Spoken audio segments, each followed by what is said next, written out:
Hello and welcome back. I hope you enjoyed the presentation. Now I'm going to show you a tutorial on this effect and give you a few pointers for how you can modify it and really make it your own. So this is an old trick. Miss Mag had actually posted a similar version, and I've seen it throughout a lot of internet sites actually have this where you can do it online and click and then an image comes up. But the thing that I felt that was unusual is on their lists, a lot of the words were repeated or a lot of the symbols were repeated.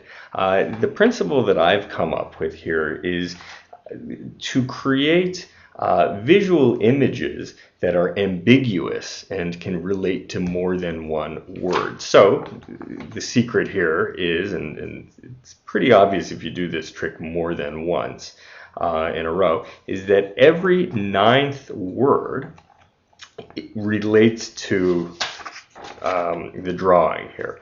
So number 9 is a disc, number 18 is a hula hoop, number 27 is a ring, and 36 is a circle, and so forth. So no matter what number they pick, it's going to sort of force this image.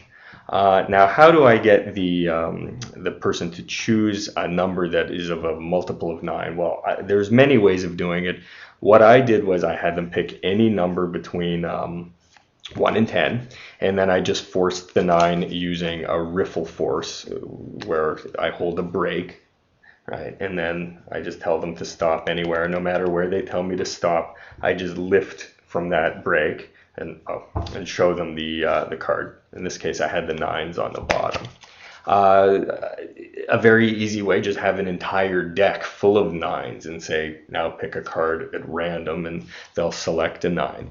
If you don't want to use cards, there's another very simple way mathematically, is you say, think of any 2-digit number, add those digits together, now subtract it from the original. I find a lot of people have trouble with the instructions because they might not be so clear on their math. You might want to write down an example of that so that they understand it. But I also find that with the math, forces in particular, they usually figure it out at the end.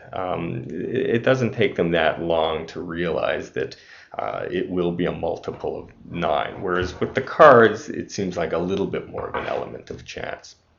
Now, another few points I wanted to go over is you don't have to just use the circle image. I, for example, have this as another example. You could draw this and have every ninth word: house, cottage, barn, residence, dollhouse, bungalow, whatever you would like. Another thing that you can do is not just have one card. You could have 5 cards with 5 different force images, if you will.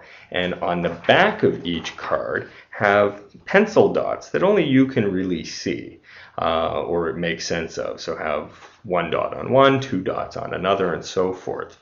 And then tell the audience, here's a list of 500 random words that are on cards. Please choose any one of these cards. I won't look, and just take one randomly. You can mix them up and select one. And then whenever you spot the pencil dots, you can say, that's 3 dots. That means I'm going to draw a house, let's say, and know that those are the force words. You can modify this. There's actually quite a lot of words, if you think about it, that you can come up with that relate to one image. Another example would be a book, could be a dictionary, could be a novel, could be a story, a thesaurus. It really can go on, and of course you're not just forced to the 9 multiple 9 force. You can use any other force technique that you like for any sort of numbers. So I do hope you like the effect. I am hoping to build up a bit of a subscription, so if you wouldn't mind subscribing, that would be greatly appreciated. Also, I'd like to thank the YouTube Magic community, which I just discovered a few weeks ago. I've really enjoyed watching people's tricks on cards and mentalism, and I hope to contribute myself. So I'd like to really thank everybody out there, and keep watching.